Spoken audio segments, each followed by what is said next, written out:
हम चर्चा करेंगे सुकन्या समृद्धि योजना की। सुकन्या समृद्धि योजना जो एग्जाम में 1 मार्क्स का क्वेश्चन लेके आता है, वो क्वेश्चन हो सकता है डिफरेंट टाइप से पूछा गया हो, लेकिन वो 1 मार्क्स का क्वेश्चन इसमें लगभग आता है। दूसरा, हम क्यों चर्चा कर रहे हैं, क्योंकि ये हमारे आम जीवन में भी काफी इंपॉर्टेंट योजना है, काफी लाभदायक योजना है। ये इससे हम लाभान्वित हो सकते हैं, सरकार ने हमारे लिए लॉन्च की है। तो इसकी लॉन्चिंग जो हुई थी उसको लेकर हम चर्चा कर रहे हैं, पॉइंट टू पॉइंट इस पर पूरी चर्चा करेंगे। हम पॉइंट बाय पॉइंट हम देखेंगे इसमें है क्या, डिटेल में देखेंगे कैसे इसको खोल सकते हैं, क्या एलिजिबिलिटी क्राइटेरिया है, क्या इंटरेस्ट रेट है, क्या टैक्स में इसमें छूट है, क्या डिफॉल्ट है, क्या है, सारी चीजें हम इसमें, क्या डॉक्यूमेंट्स क्या है, सारी चीजें हम देखेंगे विस्तार से इसमें। हम तो वीडियो को लाइक करिए और हमारे चैनल को सब्सक्राइब कर दीजिए और अपने दोस्तों के साथ शेयर जरूर कर दीजिए इस चैनल के लिए। हम चर्चा करेंगे इसके लिए कि ये जो योजना है वो लॉन्च कब हुई थी। तो लॉन्चिंग में मैं आपको बता दूं, सुकन्या समृद्धि जो योजना है,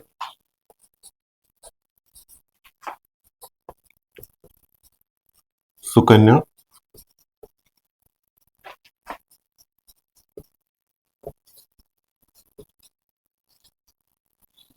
ये जो सुकन्या समृद्धि योजना है, इसकी लॉन्चिंग जो है वो कब हुई थी, 22 जनवरी 2015 को। मतलब इस योजना को लॉन्च जो गवर्नमेंट ने है 22 जनवरी 2015 को लॉन्च किया गया था। और इसकी खास बात मैं आपको बता दूं इस स्कीम की, कि ये गवर्नमेंट बैक्ड एक स्कीम है। मतलब कि आपका पैसा बिल्कुल सुरक्षित हाथों, गवर्नमेंट के हाथ में आपका पैसा है, जो फंड है इसमें जो लगता है वो गवर्नमेंट के हाथ में, इसलिए वो गवर्नमेंट बैक्ड सेविंग स्कीम भी इसको कहा जाता है। तो एक तो इसकी लॉन्चिंग हो गई, एक स्कीम के बारे में बताया कि गवर्नमेंट बैक्ड है, जो भी फंड है वो गवर्नमेंट के पास से जाएगा, मेच्योरिटी तक जो भी है, और इसमें जो भी इंटरेस्ट है गवर्नमेंट देगी। अब इसमें जानते हैं पहला पॉइंट अपना क्या है, एलिजिबिलिटी का। एलिजिबिलिटी क्राइटेरिया क्या है इसमें वो देखेंगे हम। तो सबसे इंपॉर्टेंट जो एलिजिबिलिटी क्राइटेरिया है वो क्या है, पहली बात, सब सर्वप्रथम जो पहली बात आती है वो है, बच्ची जो है लड़की के लिए खाता खोला जाता है, न कि लड़के के लिए। ऐसा हम जानते हैं, सुकन्या कन्या के नाम पे योजना है, तो लड़की के जन्म पे खोला जाएगा। अब लड़की के जन्म में उसकी एज क्राइटेरिया क्या है, इंपॉर्टेंट क्वेश्चन यही से उठ के आता है कि उसकी एज क्राइटेरिया क्या है, जहां से हम अकाउंट खोल सकते हैं, या जहां तक उस एज को अटेन करने तक हम ये अकाउंट ओपन कर सकते हैं। तो वो एज क्राइटेरिया क्या है, इस पे 1 मार्क्स का क्वेश्चन पक्का आता है। तो इसमें एलिजिबिलिटी में पहला क्या है, ये 10 साल तक की बच्ची का खोला जा सकता है, 10 ईयर एज, 10 साल तक, मतलब जन्म से लेकर 10 साल तक की बच्ची का अकाउंट सुकन्या समृद्धि योजना में जो सेविंग स्कीम है ओपन किया जा सकता है। तो पहला पॉइंट एज क्राइटेरिया होगा। काफी बार क्वेश्चन आया हुआ है कि 10 साल के बाद खोला जा सकता है कि नहीं है, या कुछ 10 से ऊपर हो गई, नहीं, 10 साल तक ही उसका खोला जा सकता है, उससे 1 दिन भी ऊपर नहीं चलेगा। तो पहला पॉइंट तो यहाँ पे इसमें एलिजिबिलिटी में यही आ गया कि 10 साल तक की जो बच्ची है उसका खोला जा सकता है। दूसरा, अकाउंट होल्डर्स। अब बच्ची तो ऑपरेट करेगी नहीं उसको, वो तो छोटी बच्ची है, वो तो ऑपरेट करेगी नहीं, तो ऑपरेट कौन करेगा उसको, जो लीगल गार्डियन है या पेरेंट्स हम बोल सकते हैं, या जो अभिभावक है, लीगल जो अभिभावक है वो उसके अकाउंट होल्डर हो सकते हैं। मतलब वो उस अकाउंट को ऑपरेट कर सकते हैं, उसमें जो भी डिपॉजिट है या उस अकाउंट को किसी भी तरीके से ओपन करना, मेंटेन करना, डिपॉजिट करना, सारी चीजें वो जो लीगल पेरेंट्स है, अभिभावक है, वो खोल सकते हैं। तो दूसरा क्वेश्चन यही हो गया कि कौन इसको ओपन कर सकता है। बच्ची तो करेगी नहीं, कई बार क्वेश्चन फंसाने लग देगा कि स्वयं, नहीं, सेल्फ नहीं होगा, सेल्फ तो वो है ही बच्ची, साइन करने लायक ही नहीं है वो। तो इसमें लीगल गार्डियन जो है वो इसमें अकाउंट होल्डर का रोल निभाएंगे। 2 पॉइंट मैंने आपको बताया, एज का, who can open the account, और by whom it can be operated और मेंटेन्ड। ये 2 पॉइंट मैंने आपको बताए। अब तीसरी जो चलते हैं, तीसरी चर्चा वो है कि कितनी बच्ची का ये हो सकता है अकाउंट। तो मैक्सिमम 2 बच्चियों का अकाउंट एक पिता या एक अभिभावक खोल सकता है। 2 ही चिल्ड्रन के लिए स्कीम बेनिफिटेड है, इसमें जो इंटरेस्ट रेट है वो 2 ही बच्चों के लिए, जो बच्ची है, लड़की है, उसके लिए मिलेगा, न कि लड़के के लिए। तो 2 अकाउंट वो सुकन्या अकाउंट खोल सकते हैं, एक एक करके दोनों के लिए। इसमें एक एक्सेप्शन और है, वो आपको मैं बाद में बताऊंगा। फिलहाल इतना समझ लेते हैं कि प्रत्येक बच्ची के लिए अलग अलग 2 अकाउंट खोले जा सकते हैं, दोनों बच्चियों के लिए। 2 बच्चे हैं 2, अगर एक है तो एक के लिए एक खोला जा सकता है। तो दूसरा हो गया लीगल पेरेंट्स उसको ऑपरेट करेंगे, गार्डियन जो भी है, गार्जियन जो बच्ची के। तीसरा हो गया एक बच्ची के लिए एक, मतलब 2SSY, 2 सुकन्या समृद्धि योजना के अकाउंट खोले जा सकते हैं। ये हो गए एलिजिबिलिटी क्राइटेरिया। जो पहला अपना टॉपिक था जिसमें 4 पॉइंट्स आए हैं वो हमने क्लियर करे, इसको डिटेल से समझेंगे। इसके लिए जो वीडियो है काफी इंपॉर्टेंट, काफी मजेदार होने जा रहा है और आपके लिए सामान्य जो नॉलेज है उसके लिए भी काफी इंपॉर्टेंट है हमारे जीवन में। तो अब आगे चलेंगे। नेक्स्ट पॉइंट क्या है इसमें, डिपॉजिट के रूल्स आता है। ये तो हो गया एलिजिबिलिटी। दूसरा क्या है, डिपॉजिट रूल्स। डिपॉजिट के क्या नियम्स हैं, कैसे नॉर्म्स हैं, गाइडलाइंस क्या है सरकार की, आरबीआई की इसमें, कि कैसे हम इसमें डिपॉजिट कर सकते हैं, कैसे क्या है, मिनिमम मैक्सिमम क्या है, मैच्योरिटी के लिए कितना है, टैक्स में कितना बेनिफिट है, ये सारी चीजें हम, या by which instrument we can deposit the amount, कैसे हम कैश चेक किस तरीके से हम जमा कर सकते हैं। तो डिपॉजिट रूल्स में आते हैं। तो पहला हम देखते हैं इसमें मिनिमम। ध्यान रखना काफी बार क्वेश्चन आ चुका है इस पे। ये जो मैं पॉइंट यहां पे बता रहा हूं ध्यान से सुनना इस टॉपिक को, इस पॉइंट को माइंड में प्रिंट कर लेना अपने, या मारवाड़ी में कहें तो छाप लो इसको। तो ये पॉइंट तो दिमाग में छाप लो। तो ये काफी इंपॉर्टेंट है। पहले 500 रुपए था, अब 250 रुपए मिनिमम डिपॉजिट अमाउंट है पर एनम। ध्यान रखना, पर मंथ नहीं है, पर एनम है। दोबारा बोल रहा हूं, पर एनम है। इस पे जोर क्यों दे रहा हूं, इस पे क्यों इंसिस्ट कर रहा हूं, इस चीज पे मैं देख लेना आप लोग। पर एनम है, पहला तो ये हो गया, दूसरा वो हो गया। मिनिमम में दोनों चीजें से पूछ सकता है, यही क्वेश्चन है, यहीं से पॉइंट उठेंगे आपके एग्जाम में, इसीलिए आपको मैं ये याद करवा रहा हूं। तो मिनिमम कितना हो गया, 250 रुपीज पर एनम। ध्यान रखना, पर एनम 250 रुपीज का अमाउंट है इसमें। दूसरा हम चले मैक्स। मैक्स लिमिट क्या है, अब मैक्स लिमिट पे आते हैं कि भाई मैक्सिमम लिमिट क्या हो सकती है। तो मैक्सिमम लिमिट इसमें है 150,000, मतलब 1,50,000 रुपए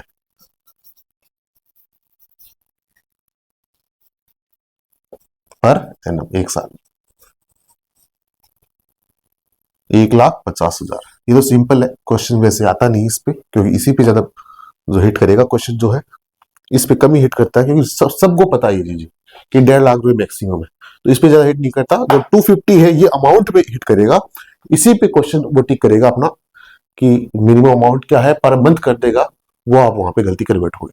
तो ये आपको ध्यान रखना, पर एनम 250 रुपीज है। अब इसमें मैच्योरिटी पीरियड कितना है, ये तो हो गए दोनों अमाउंट हो गए, मिनिमम और मैक्सिमम। अब मैच्योरिटी जो है इसमें, मैच्योरिटी पीरियड कितना है ये ध्यान रखना। अब एक क्वेश्चन यहां से आता है कि अगर अकाउंट ओपन किया गया है वो कितने साल बाद मैच्योर हो जाएगा, जो फंड है या हमारा अकाउंट है कितने साल बाद वो मैच्योर माना जाएगा। तो इसमें ध्यान रखना अपने को कि डेट ऑफ अकाउंट ओपनिंग से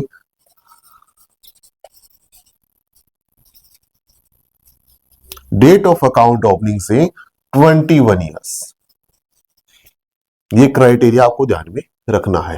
पहली बात, इसमें आगे भी बताऊंगा क्या चीजें कि 21 ईयर्स के लिए account, date of account opening से इसमें डिपॉजिट जो है ये जो मैच्योर है वो 21 ईयर पे होगा इसमें। तो ये आपको ध्यान में रखना है। ये आगे इसमें डिपॉजिट रूल्स। हाँ, चौथा पॉइंट इसमें रह गया अपना, कैसे जमा कर सकते हैं। देखो इसमें हम कैश भी जमा कर सकते हैं या कैश बाय चेक भी जमा कर सकते हैं, लेकिन ये चीजें आपके एग्जाम में कम ही पूछेगा। या डीडी है, जो भी ऑनलाइन मोड भी आजकल अवेलेबल है, जो भी बैंकिंग के थ्रू, ई बैंकिंग जो भी है आपका, उसके थ्रू ये चीजें है। तो डिपॉजिट हम किस तरीके से कर सकते हैं, मिनिमम क्या है, मैक्सिमम क्या है, और जो मैच्योरिटी पीरियड है वो क्या है, ये सब हमने देखा। तो ये 2 टॉपिक हमने डिस्कस किए अभी तक। इनमें काफी सारे पॉइंट्स हो गए डिटेल से, इसीलिए बता रहा हूं आपसे, एक क्वेश्चन पक्का आने की संभावनाएं रहती है, इसीलिए हम डिटेल से चर्चा कर रहे हैं इसमें। और बाकी नॉर्मली आप सब जानते होंगे, जो पॉइंट याद करने लायक है वो आपको मैं अलग से बता रहा हूं। अब इसमें हम चर्चा करते हैं, जो तीसरा आता है अपना टॉपिक वो है इंटरेस्ट रेट। मेनली चीज यही तो है इंटरेस्ट रेट। इसमें इंटरेस्ट रेट क्या है, ये आपकी आरबीआई की द्वारा गाइडलाइन के द्वारा कई बार चेंज हुई है। तो फिलहाल कितनी है हम चर्चा कर रहे हैं आज की डेट में, तो ये है 8.2 और कंपाउंडेड एनुअली।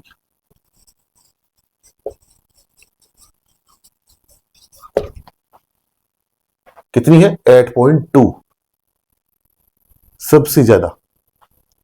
एफडी में इतना नहीं मिलेगा, पीपीएफ में भी इतना नहीं मिलेगा, किसी में भी चले जाए आप, सबसे ज्यादा इंटरेस्ट रेट यही है। तो सबसे ज्यादा बेनिफिट देने वाली स्कीम यही है। किसी एक बच्ची है तो सबसे बढ़िया इन्वेस्टमेंट का तरीका है आपका, मिनिमम 250 रुपए आप इजीली डिपॉजिट कर सकते हैं। एक साल में 250 तो हो ही सकते हैं, वो भी नहीं हो तो भी कोई बड़ी पेनल्टी नहीं है इसमें, लेकिन 250 तो आप कर ही सकते हैं।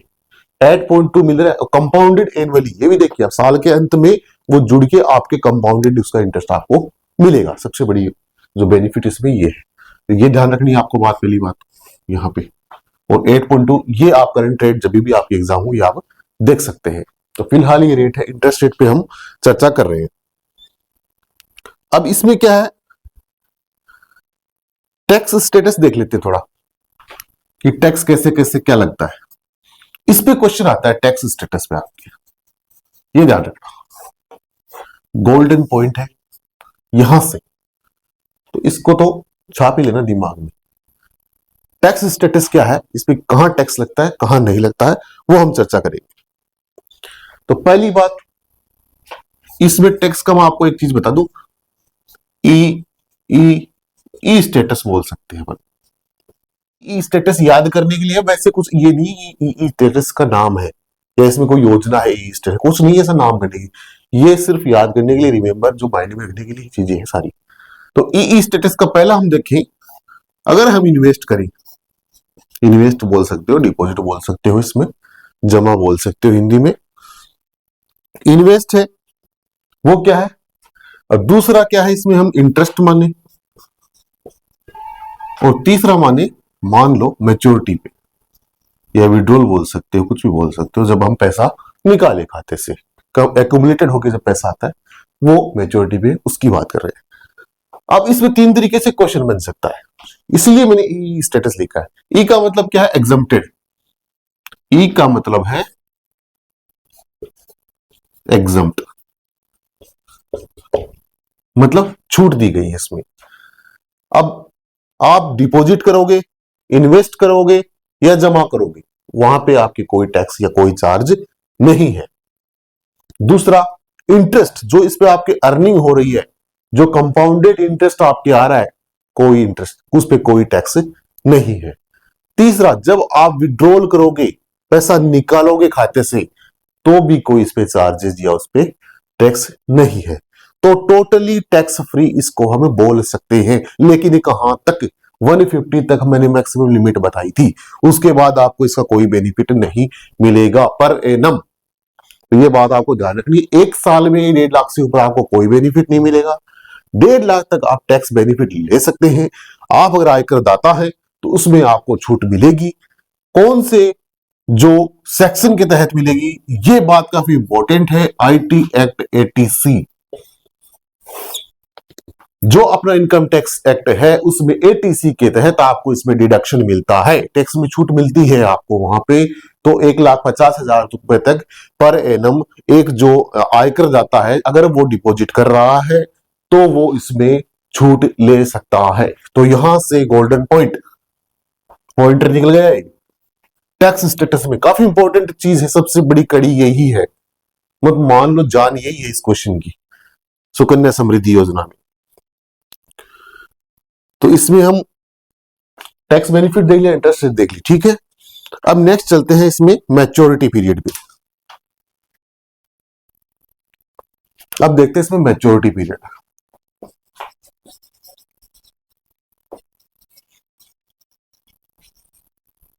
ठीक है। मैच्योरिटी पीरियड मैंने आपको बता ही दिया 21 ईयर्स। मेनली आपसे यह क्वेश्चन पूछेगा डेट ऑफ अकाउंट ओपनिंग से, ये लाइन लिख रहा हूं मैं रिमार्क्स में तो समझ लेना इसको। डेट ऑफ अकाउंट ओपनिंग से 21 ईयर्स मैच्योरिटी पीरियड इसका होगा।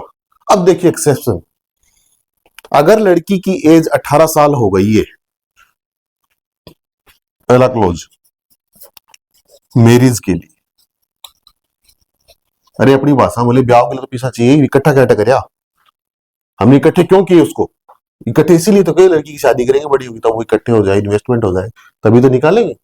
लेकिन she attains the age of 18 years, ध्यान रखना इस बात का, इससे पहले नहीं निकलेगा। उसका बर्थ सर्टिफिकेट जो भी है वो बता देगा कितने साल की है।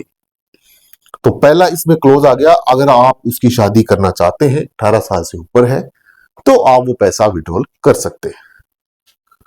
दूसरी हायर स्टडीज के लिए, ये दोनों क्लोज अगर डीपली पेपर गया तो पूछ सकता है अगला। हायर स्टडीज के लिए आप 10th के बाद या कुछ हायर स्टडीज जो उच्च शिक्षा में प्राप्त करना चाहती है, वो ग्रेजुएशन है, पोस्ट ग्रेजुएशन है, कुछ भी है, आप अकाउंट में कुछ विड्रॉल कर सकते हैं। तो यहां तक सारे पॉइंट्स आपको उम्मीद करता हूं समझ में आ गए होंगे, काफी क्लियर भी होंगे। फिर भी नहीं समझ में कमेंट बॉक्स में हमें बताना कि कहां कुछ समझ में नहीं आया हो। मेरे हिसाब से जो मेन टॉपिक है अकॉर्डिंग टू मी मैंने सारे उठाए जो एग्जाम में आने लायक हैं आपके, वो जो पॉइंट्स इसमें पूरे खोल के रख दिए हैं मेरे इस टॉपिक के। सुकन्या समृद्धि योजना से आपके क्वेश्चन गलत होने की संभावना है, मेरे अकॉर्डिंग तो नहीं होनी चाहिए। इसमें एक क्लोज और है, अगर आपके ट्विंस हुए तो फर्स्ट बर्थ में आपकी 2 लड़कियां होती हैं तो मान लो क्वेश्चन बहुत ही डीपली दे देगा या उसको पेपर हाई लेवल का बनाना हो, नेक्स्ट लेवल का, तो 2 लड़कियां अगर आपके होगी तो आप अकाउंट खोल सकते हैं। अगर फर्स्ट बर्थ में 2 लड़कियां भी है तो भी आप अकाउंट इसमें दोनों बच्चियों का खोल सकते हैं। तो ये बात हमें ध्यान में रखनी है कि 2 बच्चियों तक अकाउंट इसमें खुल सकते हैं। और एक जो है वो अगर 250 रुपीज डिपॉजिट नहीं होते हैं 1 साल में तो कुछ इसमें पेनल्टी है, शायद 50 रुपए की पेनल्टी है इसमें पर एनम, वो पेनल्टी है लेकिन इतना डीपली क्वेश्चन जाएगा नहीं, 50 रुपीज की पेनल्टी जो है शायद है। और ये सारे क्वेश्चंस सारे पॉइंट्स डिटेल्स से मैंने आपको बता दी। इसमें जो सुकन्या समृद्धि योजना है इसमें क्या है, लास्ट पॉइंट जो अपना लास्ट टॉपिक जो है वो है इसे कौन या कहां पर अपन खुलवा सकते हैं। तो इसमें जो अकाउंट ओपनिंग है वो कहां पे जाकर अपन खोल सकते हैं, ये भी नॉर्मली क्वेश्चन आ जाता है। तो ध्यान रखना इसका कोई खास नहीं है, पोस्ट ऑफिस में भी आप खोल सकते हैं, बैंक के थ्रू आप खोल सकते हैं, नेशनलाइज्ड बैंक जो है जो सरकार के द्वारा डेजिग्नेटेड है उनमें आप इस अकाउंट को खोल सकते हैं। तो ये नॉर्मली एक क्वेश्चन है, वैसे ज्यादा आता नहीं है कि कहां पर आप इसको ओपन करवा सकते हैं, कौन जो संस्था है या कौन सी जो फाइनेंशियल इंस्टीट्यूशन है वो इसको ओपन कर सकता है। तो ये चीजें भी ध्यान रखनी, पोस्ट ऑफिस में भी हम खोल सकते हैं या किसी भी बैंक की शाखा में जो है तो नेशनलाइज्ड बैंक है, नेशनल बैंक्स जो है उनके राष्ट्रीय बैंकों के द्वारा ये खोला जा सकता है, या जो सरकार आरबीआई ने जो गाइडलाइन जारी कर रखी है बैंकों की उनके द्वारा हम ये अकाउंट खोल सकते हैं। तो आज के हमारे वीडियो में बस इतना ही, काफी डिटेल से मैंने आपको ये बताया है और पॉइंट टू पॉइंट मैंने आपको ये बताया है कैसी जो नॉर्मल लाइफ में आपके लिए कैसे इंपॉर्टेंट है। एग्जाम अगर आप आरआरबी क्लर्क मेंस की कर रहे हैं तो इस वीडियो को अपने दोस्तों के साथ शेयर करना बिल्कुल भी न भूलें, क्योंकि ये जो है काफी इंपॉर्टेंट है आपके दोस्तों के लिए भी। और हमारे चैनल को सब्सक्राइब जरूर करें ऐसी जानकारी प्राप्त करने के लिए, ऐसे वीडियो देखने के लिए। उसमें काफी स्टैटिक क्वेश्चंस के वीडियो मैंने बनाए हुए हैं, स्टैटिक टॉपिक्स जो हैं उनके बनाए हुए हैं, तो इसमें चैनल को सब्सक्राइब जरूर करें ताकि आपको नोटिफिकेशंस इसके आते रहें।